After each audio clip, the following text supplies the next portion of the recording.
बच्चों, क्या आपको पता है कि 80% of the CMA foundation students ये मानते हैं कि आपका बाकी सब्जेक्ट्स एक तरफ और लॉ का पेपर एक तरफ।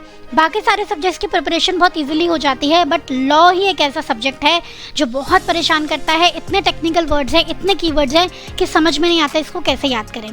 तो अगर आप भी उनमें से एक हैं तो ये वीडियो आपके लिए ही है। बस इतना सा काम करना है कि वीडियो को एंड तक देखना है। And I am dead sure कि आप खुद यहाँ पे कमेंट करके जाएंगे कि मैम अब हम लॉ का पेपर इजीली क्रैक कर लेंगे और अपना दिसंबर 23 का सीएमए फाउंडेशन का एग्जाम भी निकाल लेंगे।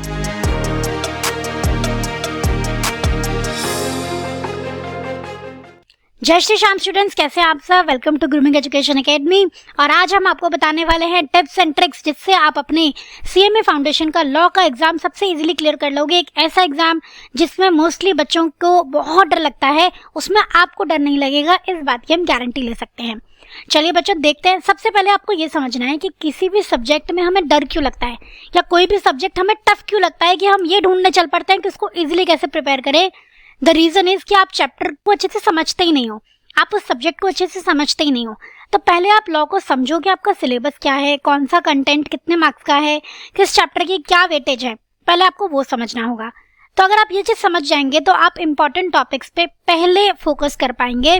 यहाँ पे इंपॉर्टेंट का मतलब है जिनकी ज्यादा वेटेज है। जैसे आप बात करें सीएमए फाउंडेशन की, तो आपका जो इंडियन कॉन्ट्रैक्ट एक्ट है उसकी सबसे ज्यादा वेटेज है 30 मार्क्स। तो क्यों ना हम इसको सबसे पहले प्रिपेयर कर लें। 30 मार्क्स डन, ठीक है। 80 मार्क्स का पूरा लॉ आता है। उसके बाद सोगा है sale of goods act 20 marks. Content देखोगे 20 मार्क्स के हिसाब से फिर भी बहुत कम है। फिर आपका इंट्रोडक्शन आ जाता है 10 मार्क्स। तो यहाँ पे आपका 80 में से 60 मार्क्स की प्रिपरेशन हो गई। आपका कॉन्फिडेंस लेवल बहुत अप हो जाएगा, आप इतना कर लोगे। उसके बाद आपको जब टाइम बचेगा तो आप बाकी चैप्टर्स करना।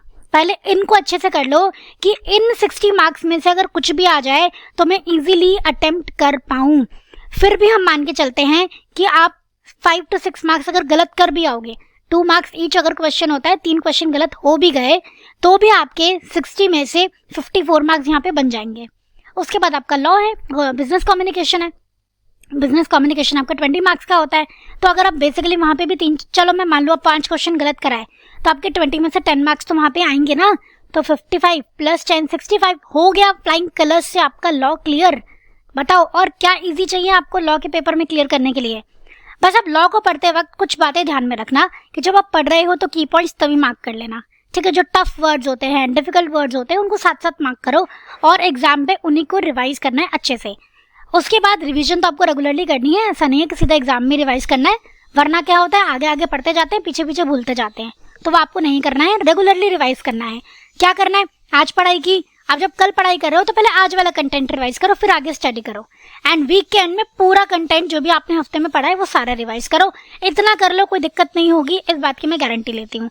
क्वेश्चन बहुत सारे प्रैक्टिस करने हैं, एमसीक्यू आने वाला है आपका, तो जितने ज्यादा मल्टीपल चॉइस क्वेश्चन प्रैक्टिस करोगे उतना ज्यादा अच्छा रहेगा। प्रैक्टिस कहाँ से करना है आपको, प्रैक्टिस करना है आपको आपके पास्ट ईयर क्वेश्चन से, आपके बिट क्वेश्चन बैंक से, आपके मॉडल क्वेश्चन पेपर से। इतना सारा कंटेंट अवेलेबल है स्टडी मटेरियल से, इतना कर लोगे उससे बाहर से कोई क्वेश्चन ही नहीं आना। बेसिकली बिट क्वेश्चन बैंक और अगर आपने स्टडी मटेरियल के क्वेश्चंस कर लिए उसके बाहर से कभी क्वेश्चन नहीं आता, ठीक है। वो कर लो अच्छे से। ध्यान रखना बच्चों, टाइम मैनेजमेंट जरूर प्रैक्टिस करना। लॉ में ये वाली प्रॉब्लम होती है, बच्चा क्वेश्चन पढ़ता ही रह जाता है और टाइम निकल जाता है। तो आपको टाइम मैनेजमेंट करनी है अभी से ही। जितना भी क्वेश्चन आप कर रहे हो मेक श्योर 1 मिनट से ज्यादा किसी भी क्वेश्चन को सॉल्व करने में ना लगे, ठीक है। कहाँ से करने हैं वो मैंने आपको बता दिया, बिट क्वेश्चन बैंक से, मॉडल क्वेश्चन पेपर से, मॉड्यूल के क्वेश्चन करने हैं, पास्ट ईयर पेपर्स करने हैं, इतना सारा कंटेंट है।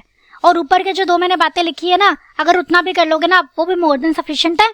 मॉडल क्वेश्चन पेपर और पास्ट ईयर पेपर्स तो आप टाइम मैनेजमेंट प्रैक्टिस के लिए यूज करना, ठीक है। तो बच्चों आई होप आप ये सारी बातें फॉलो करोगे। और जो भी आपकी क्वेरीज थी ये वीडियो देखने से पहले कि हम लॉ का पेपर इजीली कैसे क्लियर करें, तो वो आपको समझ में आ गया होगा। तो आपका जो बेसिकली 80 में से 60 मार्क्स का कंटेंट है ना, पहले वो प्रिपेयर कर लो, उसकी प्रैक्टिस कर लो, फिर आप बाकी कंटेंट करना और आपका इजीली एग्जाम क्लियर हो जाएगा। टेंशन वाली बात नहीं है। कम्युनिकेशन ध्यान रहे आपको पूरा करना है, ठीक है। वो 20 मार्क्स का एक ही चैप्टर है, वो आपको कंप्लीटली करना है, क्लियर। तो आई होप बच्चों ये सब आपको क्लियर होगा और आप इसको फॉलो करेंगे। तो आज के वीडियो हम यही एंड करते हैं, मिलते हैं नेक्स्ट वीडियो में। थैंक यू सो मच, जय श्री श्याम।